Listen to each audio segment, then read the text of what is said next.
You are listening to Level Up Your Gaming Podcast, episode 104.5, which is an extra episode. You're probably missing something. Today, I talk about a player conundrum, which is missing important details when you're talking to NPCs and missing important details when you're searching for things. I discuss the problem in detail and explain some solutions for how to solve the problem. If you'd like to participate in the discussion or leave us feedback, you can contact us at levelupyourgamingpodcast@gmail.com or find us on Facebook at facebook.com/levelupyourgaming. If you like the content and want to hear more of the show, subscribing will ensure you don't miss an episode. New episodes come out almost every Wednesday. Also, please review, tell a friend about the podcast, or share with your gaming group. Now sit back and enjoy the episode. Welcome into the Level Up Your Gaming Podcast. My name is Aaron, and today I am not joined by Jared because I'm doing a solo episode about a different subject. So we will have a new episode coming out next week with me and Jared, but I feel like why not do something kind of simple from a player perspective, because it's usually where I kind of sit at the table. So today I'm going to be talking about the subject of we're probably missing something. And this usually falls into the experience of you're sitting at one side of the table trying to communicate with the GM, search a room, talk to an NPC, or kind of work through a problem that the GM has put in front of you, and you're trying to figure out whether or not you're missing something in the conversation, the room, and when enough is enough, when you've searched enough, when you've talked to the NPC enough, when you've got enough details. So this is always a really hard thing to do from a player perspective, because what you're trying to ascertain is, do I have all the information ahead of me? And, have I burned bridges when I talk to this person? Have I definitely searched the room enough? Maybe there's some secret passage in the dungeon that you have not yet discovered. And, the GM's not going to go out flat out tell you found everything. Well, maybe they should in some respects. And so let me postulate this to other GMs out there to kind of help your players with this this little conundrum here, which is we haven't done enough. So number one, if you're dealing with NPCs and the players are talking to NPCs and they're not sure if they've discovered enough information, always let them fall back upon that role. Maybe you give me a persuasion check. Okay, you think you've got all the information this person has to offer. Okay, so maybe you can use the skills to definitively define whether or not you found a way out of this.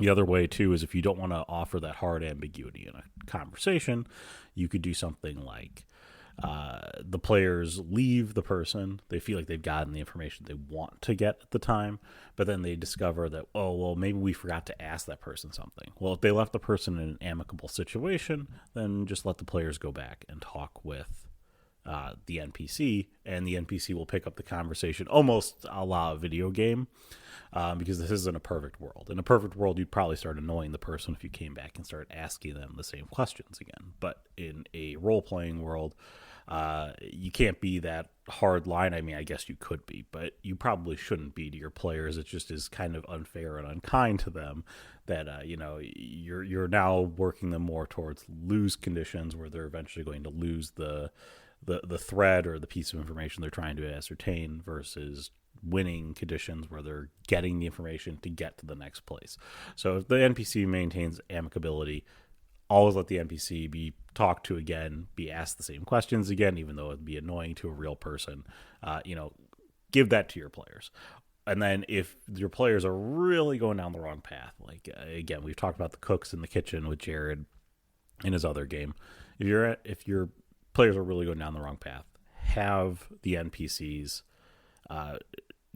have them say, or have the GM, you come down with some divine providence and say, listen, there's nothing more to be had here. Breaking the fourth wall is never a bad thing, especially if your players are really, really lost. And your players are going to appreciate it, that you've done that. You don't always have to do it, but your players will appreciate it. Or what you could start doing is you can start giving answers that are not clear answers, and those clear answers basically make it so the players realize there's just nothing more here. If the NPC repeats the same information, even if you come at them with a different question in a different direction, then you definitely have a situation where if the NPC keeps coming back to you with the same information, then the players kind of start getting the clue that, oh, by the way, we've run out of information to talk to this NPC with. So that's another way to clue them into you aren't missing anything else. And then but the next piece of this is like searching a room, or searching for the answers to something, or searching through a mystery. So searching a room is another one where it's really difficult to kind of work through. What am I missing in this room? Am I missing something secret, especially when you're doing like an investigation or something? So let's take, for example, you're searching like somebody's house, and as a player, you don't know all the pieces of furniture because the GM might not describe all the pieces of furniture that are in the room. They might miss the thread on the most important pieces. They might be hiding that behind a spot check, blah blah blah. The thing is that as a GM, the appeal I'm going to make to you here is don't hide those things behind those pieces unless they're like really hidden and they're sort of optional things. Because if you're going to hide something behind the spot check and it's optional, unless you have another way out to get the piece of information, you're basically screwing your players. So what I would say is, if you want to have your players investigate certain things in the house, highlight those objects as part of your description. Like, there's a desk, there's a lamp, there's a bed. Okay? If I walk into a room and I have those things and I go through each piece of them, then what I'm going to end up getting is I should be able to find all the clues that you have hidden behind those pieces, or I should know that I've got something there. Also, don't go with ambiguous terms after somebody searches something, which is like you don't think you find anything, or you're pretty sure you've got everything. And big ambiguity makes it really hard for a player to go, didn't I miss something? Am I missing something right now? And if I am missing something, that's a problem, because I don't want to be stuck in a situation where I have to come back and try and figure out, like, that I missed the big clue. I need to be able to know all the information that I have in front of me, and I need to be able to make sure that I can make good judgments, because I can't see the entire board like the GM can see the board. So when you have the big clue that I missed, I can no longer put the dots together, and I cannot, figure out, who done it, or what we're searching for, whatever it may be. And again, you want to be really, really clear to your players, when they've searched enough, when they found the end of the, they've finished searching a place to completion. Breaking the fourth wall is always good with that. The other way to do it is we're doing the sort of just say yes thing from Blades in the Dark that Jared adopted.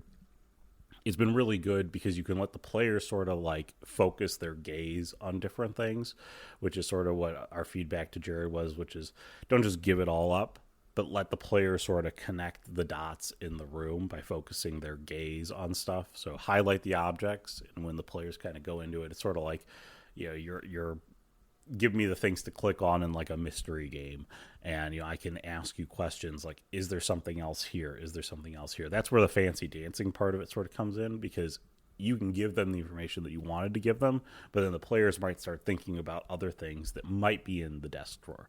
Like, oh, are there statements, relating to the taxes that the person has paid? Is there money in here? Is there, blah, blah, blah. These are all things that are useful to you that maybe you might say like, oh, this opens up another avenue for the players to discover, the information that I want them to have, or the next place I want them to go. So I would definitely urge you to use that. And again, roles here as well are also very useful if you don't want to have, concrete, examples of like, there's a desk, there's a bed, there's a closet. You could do a role that says, okay, you've thoroughly searched everything. Be definitive in the answer, though. You don't want to have the players, again, with ambiguity, going, did I miss something? Did I miss something? Because, again, we look at each other, Brian and I, and we sit there across from the table and we go, what are we missing? I'm missing the piece of information that I'm missing. And the reason why I'm bringing this up right now in this episode is actually in regards to Jared's last game. Jared's last game, he ended up doing a mystery that it was not clear how the monster came into being. Because again, most of our mysteries revolve around small town monsters, things like that. But it wasn't clear how the monster came into being. And as we went through and when we finally finished the game, I went back and I went, wow, we missed how the monster came to being. We have no idea how this happened. We had to ask Jared outside of the game what happened. And that was sort of his intentional design, which was a bit of a miss, in my opinion. And we did express this to Jared. I'm not just complaining about it here on the podcast. But there was a miss there, which was, how did the monster come to be? Nobody could explain that. And we had felt like as players that we missed it. So we never discovered the weakness of the monster. We sort of muddled through kind of getting to the end of this. And I feel like the takeoff was really great. The landing was kind of rough. And that's the problem of not understanding something. And that was, we did miss something, because we definitely missed it. But Jared also missed it in his game by not having the answers for the player to seek out. So again, having ambiguity there, and as a player, when you're sitting on that side of the table, and if there is ambiguity, you're always going to be running into that problem of, are we missing something? You're going to be looking at players. Did we not connect the dots on something? What are we missing here? And that's a tough place to be as a player, because you don't want to have your players grind your game to a crawl, because they're trying to now thoroughly go over absolutely everything that you put in their way. So it's just my two thoughts on musing about missing important details in subjects.